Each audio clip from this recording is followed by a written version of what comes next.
Escudriñando las Escrituras con Ezequiel Rueda.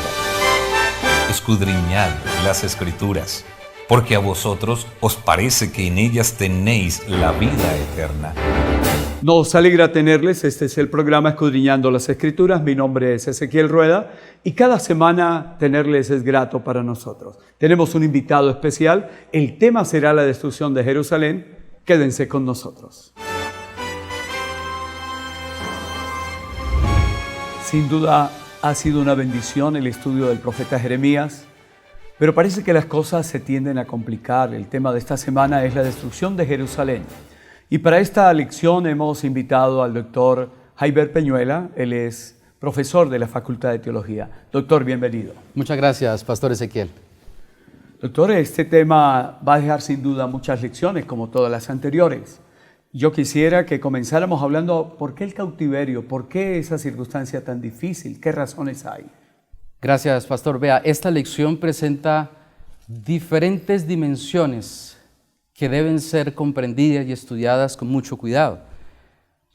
El libro del profeta Jeremías presenta uno de los escenarios más tristes que se pueden registrar en la Biblia, y es la destrucción de una ciudad que es o que era trascendente, fundamental para el pueblo de Israel.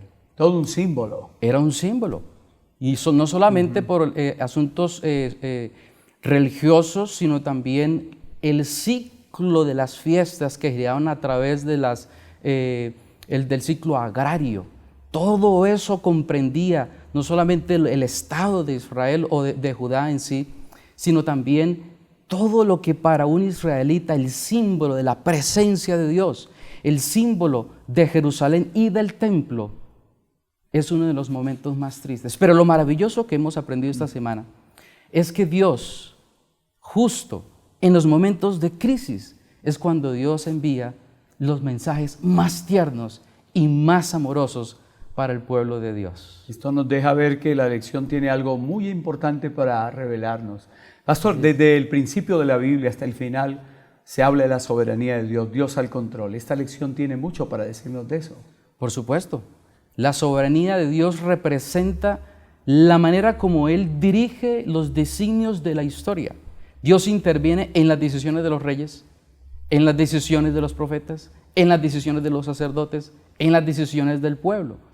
Sin embargo, cuando uno comienza a estudiar las razones de por qué este cautiverio, uno va a encontrar situaciones sorprendentes. Y una de ellas, quisiera leerla, se encuentra en el libro del profeta Ezequiel. Estamos estudiando Jeremías, pero hay algo interesante en el libro del profeta Ezequiel. Y para contextualizar un poco por qué leemos Ezequiel. Correcto, importante. Iba mi pregunta en relación con eso. Sí, es importante recordar que el profeta Jeremías está llevando mensajes durante aproximadamente 4 reyes de Judá. Está durante Josías, está durante Joacás, que duró muy poco, está durante Joacín, Joaquín y Sedequías. Pero Dios no envía solo a Jeremías.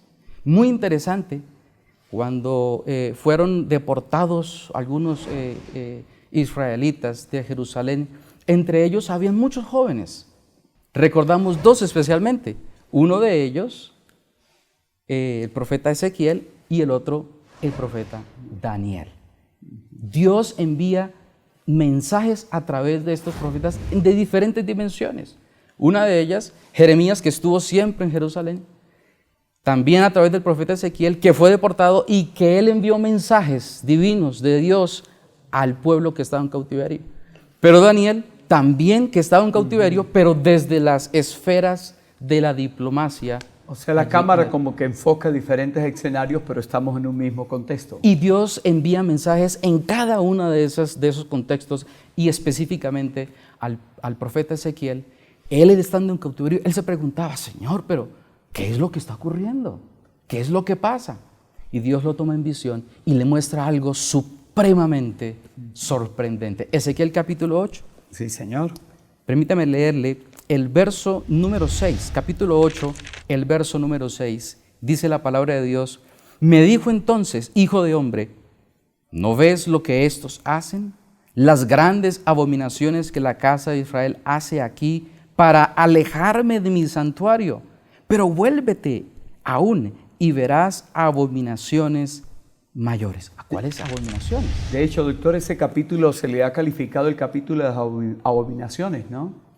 Esas abominaciones que tienen doble calificativo porque son mayores. Cada vez sube el grado Cada de vez. abominación. Correcto.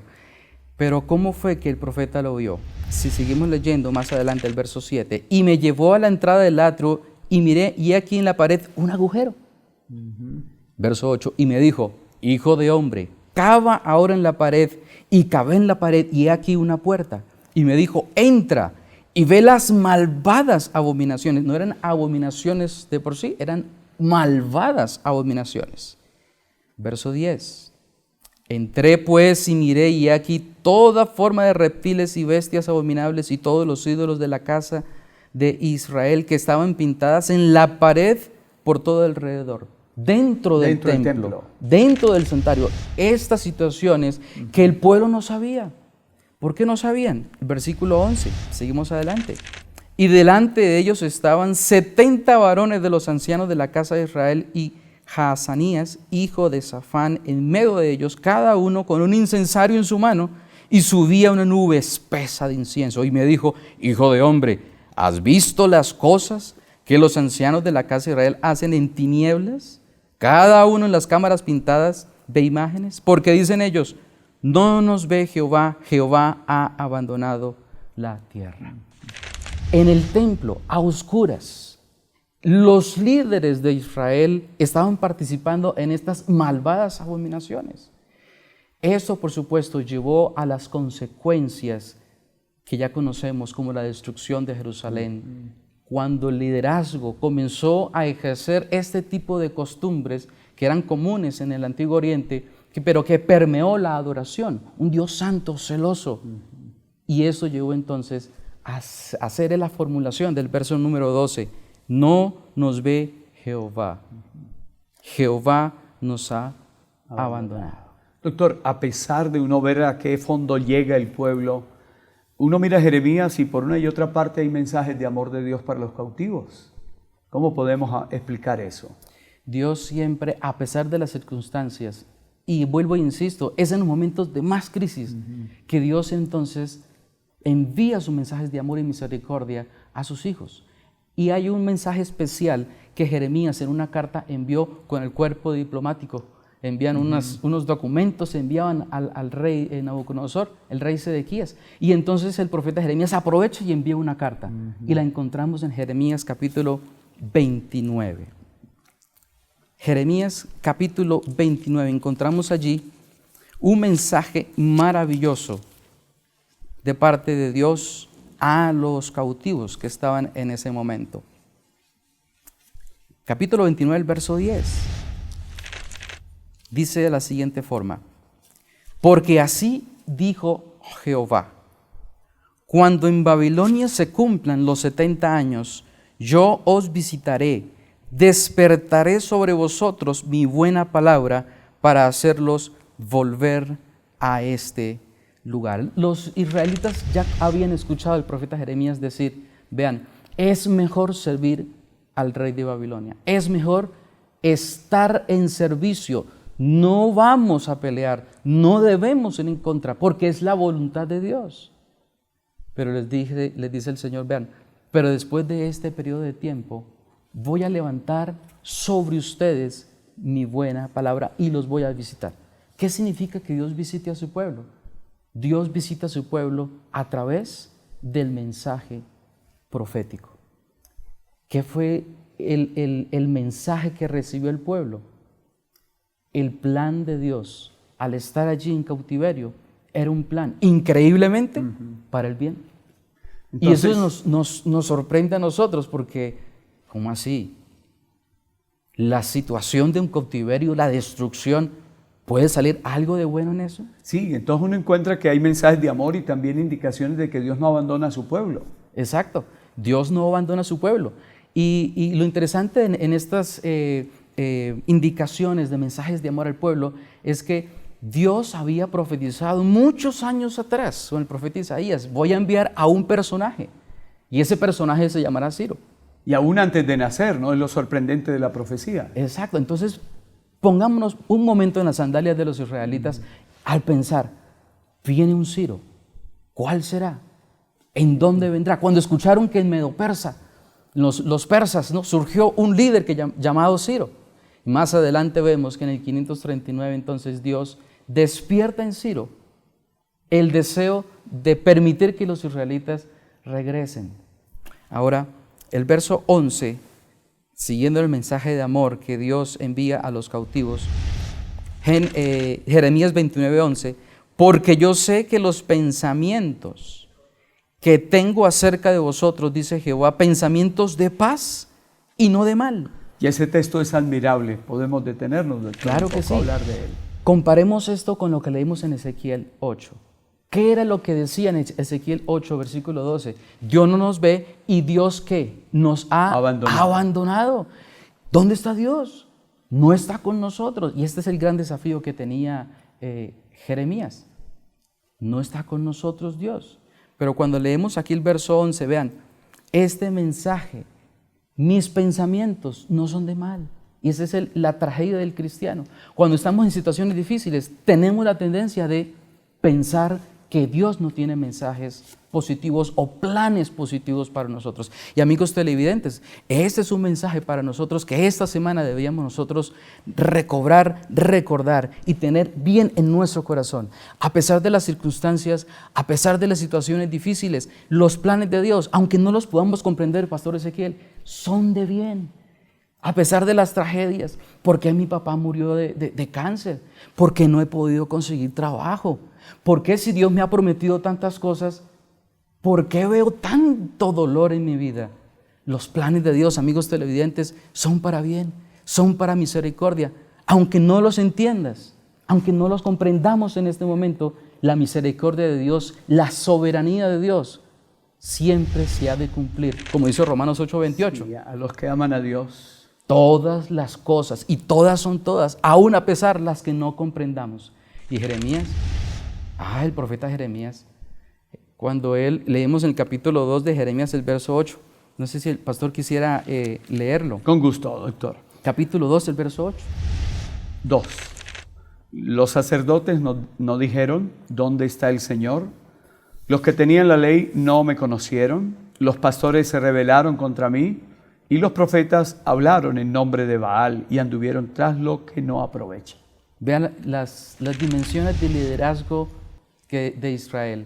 Los sacerdotes, los que tenían la ley, es decir, los escribas, los pastores que eran en una función muy importante en una cultura agrícola, y también los profetas. Entonces, los mensajes de Dios permeaban iban en contra de todas esas falsas expectativas, porque los planes de Dios han de cumplirse a pesar de las controversias que podían surgir a través de los mensajes falsos de los profetas. Y doctor, acaba de citar, y he leído el capítulo 2. No obstante, el pueblo estar pensando así, qué amor, qué compasión, qué condescendencia, ¿no? Y me detengo un momentico en lo que usted subrayaba. A veces dice alguien, los planes de Dios, para que tengan lugar en nosotros, hace que los planes nuestros fracasen para que los de Él tengan lugar. Así que ánimo, si hay alguien ahorita que dice, bueno, ¿y qué pasó? ¿Qué ocurrió? Exactamente, porque cuando los israelitas escucharon, vean, va a venir este Señor, va a venir este Rey y nos va a tomar cautivos, pero vamos a estar este tiempo en esta situación. Hay límite. Hay un límite y hay un propósito para esas circunstancias. Nuestro desafío y nuestro llamado es entonces, primero que todo, confiar en el mensaje profético. Ahí viene el problema. El pueblo no creía en el mensaje profético. Dios siempre ha enviado un mensaje profético en momentos de crisis. Dios envió a Jeremías, Dios envió a Ezequiel y Dios envió al profeta Daniel. Cada uno en su esfera, cada uno en sus dimensiones, pero nunca dejó a su pueblo sin un mensaje. Alabado sea el Señor. Bueno, y movamos la cámara para ver qué pasó con el profeta, porque en medio de todo esto hablamos de un pueblo para el cual Dios tiene amor, para el cual Dios tiene un plan, ¿Y qué pasó con Jeremías? Vemos a Jeremías al principio, Pastor Ezequiel, un poco dudoso, como nervioso a través del llamado que Dios le hacía, porque tenía que ir en contra de los líderes, tenía que ir en contra de las naciones, de los poderes en ese entonces, pero Dios le dice, mira, yo voy a estar contigo, y entonces Jeremías decide, y avanza, y sufre, pero al final, si vamos al capítulo 40 del libro de Jeremías, el capítulo 40,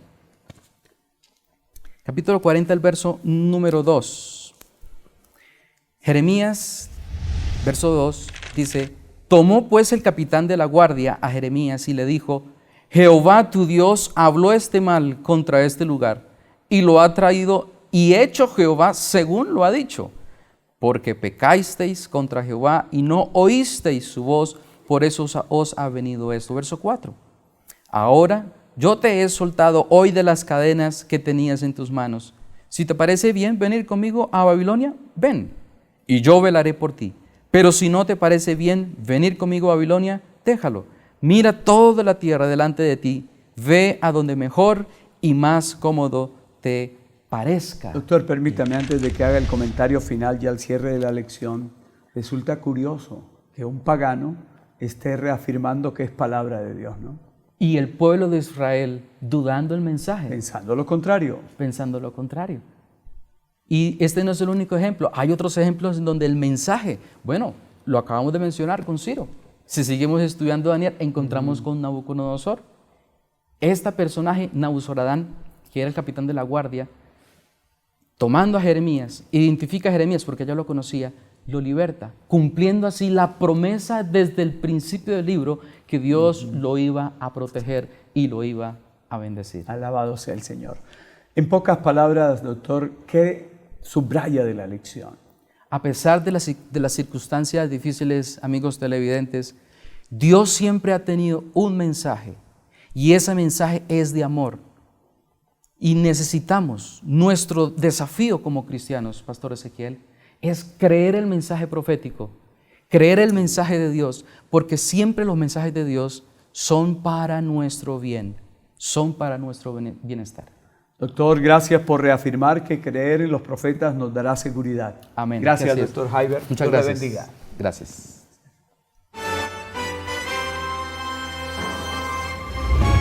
A todos los que nos han acompañado, muchísimas gracias. No olviden, Escudriñando la Escritura estará cada semana para estudiar algo que va a edificar la vida espiritual y que podemos compartir a través de redes sociales. La aplicación STV está para tener más cerca este mensaje.